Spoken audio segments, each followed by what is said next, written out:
We're back. I'm very pleased to say, joined again by a colleague and friend, our senior fellow at the Center for Security Policy, Stephen Coughlin, a major of the United States Army, now retired, an intelligence officer by profession, a lawyer by training, an author now by avocation, notably of a marvelous new book brought to us by the Center for Security Policy Press entitled Catastrophic Failure, Blindfolding America in the Face of Jihad. Steve Coughlin, welcome back. It's good to have you with us. It's a pleasure to be here. Well, I thought of you as I was listening to President Obama holding forth at the Pentagon earlier this week, Steve, about how we must defeat an ideology he chose not to name, how he asserted yet again that we are not at war with Islam, and otherwise signaled that the folks who we're engaged with in the Islamic State, or as he prefers to call them, ISIL, are really pretty much like other violent extremists that we have to concern ourselves with as well. What are your thoughts on all of that, Steve?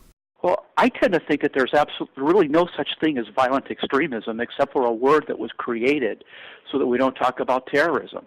And every time you hear the FBI or DHS use the word violent extremism, they're using that word that has a completely different language to it than does the combating and countering terrorism language, which is in our statutory code. Let alone something that's even more precise than terrorism, which is jihad, as the wellspring of all of this. We know exactly who ISIL is, and we could figure out what they mean just by reading Sharia law and mapping it to what they say.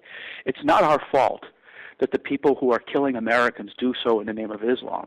And even if they're wrong about their understanding of Islam, it's still Islam they're wrong about. And if we can't get our minds around that, we can't understand who they are. Let alone devise a strategy for defeating them. This is a point you've come to again and again in your book, Catastrophic Failure. You can't have a strategy to defeat an enemy you won't define. You can't understand their ideology if you don't understand it's grounded in Islam. When we fought an ideology like Nazism, we had to use combat power. This is not one of these things where we can just talk them to death. Or hope that the better ideas that we have would prevail over them. Do you see any reason to believe that that would be so in this case, Steve, especially as a close student of these matters, both in uniform and as the duty officer on all of this, the Joint Chiefs of Staff, and of course in your present independent role, that these guys are other than emboldened by what they're seeing, far from being dissuaded by our better ideas? I tend to look at our effort in trying to stop ISIS and see in it an effort that's almost calibrated to allow them to build up their power. There's nothing about what we're doing that has the capacity to knock them out. And they're able to gin up support. They're able to formulate massing together based on the effort that's just enough to generate a headline over here to create the illusion of action. And you're thinking in this regard of pinprick airstrikes, for example, as a kind of thing that actually emboldens rather than dissuades. Yes, it absolutely emboldens them because there's not critical mass to those activities that would allow for a victory. The idea that they want is that if we take out some key leadership, that this will go away. And that completely misidentifies or misrepresents the fact that this is a bona fide, very large movement whose doctrine, which is based on jihad, is completely locked into their view of what Islam is. And you know what? If they win, wherever they win, that is the version of Islam that exists in that area because they're able to enforce it. You've also given a lot of thought to how accurate the interpretation of Islam's teachings and traditions and jurisprudence and practices over the years is with regard to what this outfit, the Islamic State, and for that matter, others who fly the green or black flag of jihad. Talk a little bit about that, Steve, and whether, when we're endlessly told by President Obama, by Prime Minister David Cameron of the United Kingdom, for example, that we mustn't refer to this as the Islamic State because it has nothing to do with Islam, they are actually, again, misleading us. I was actually at an international forum, the Organization for Security and Cooperation in Europe, about a month ago, where they were trying to argue that to call the Islamic State should constitute a hate crime. What President Obama is saying and Cameron are saying when they say this isn't true Islam, well, Al-Azhar was queried on that back in December. And, of course, Al-Azhar is the most prestigious center of Islamic thinking in the Sunni world. They said they might not agree with how they're understanding Islam, but they are Muslims, and this is Islam. And I think if it's good enough for them, it's good enough for us.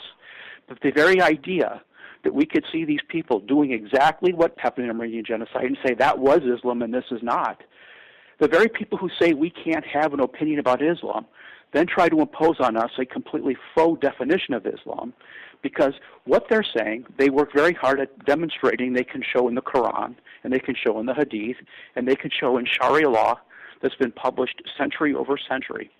So they're able to make the case, and our close allies, half of whom actually publish books that say exactly what the Islamic State say, tell us that this has nothing to do with Islam.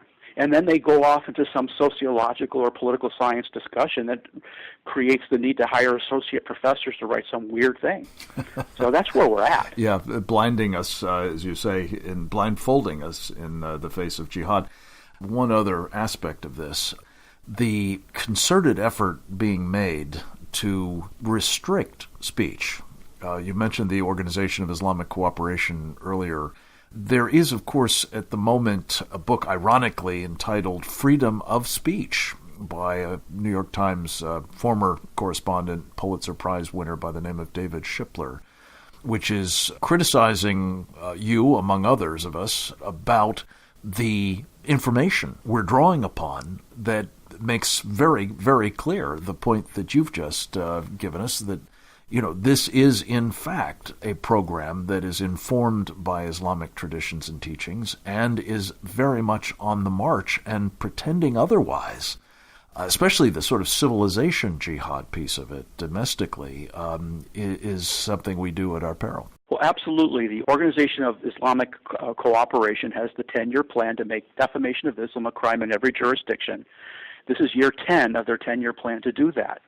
All of a sudden, the first thing we see in January 2015 is Copenhagen and Charlie Hebdo, and we see a media response to what happened in Garland, Texas. You're referring, of course, to violent jihadist attacks in Copenhagen and in Paris, the Charlie Hebdo headquarters, and a narrowly averted one in Garland, Texas. Yes, where they were twittering back and forth what they were going to do in the open and seemed to have gotten a free hand on it. And what's important is this 10-year plan of action seeks to operate by going through the UN and using this facially neutral language to impose this speech standard.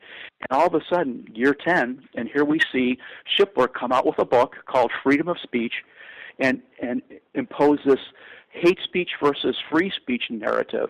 And I call it the post-constitutional speech standard, because what's happened, a la Alinsky, is first he ridicules people for talking about Islam, then he ridicules their sources without addressing them because he doesn't want it talked about, and then he basically says that's hate speech as opposed to free speech. Now at first they're just going to create the category. When you see people walking around with coexist bumper stickers, or they talk about hate, you might have spent a couple of years saying, what are they talking about? Well, they've been building up this thing about hate for a long time.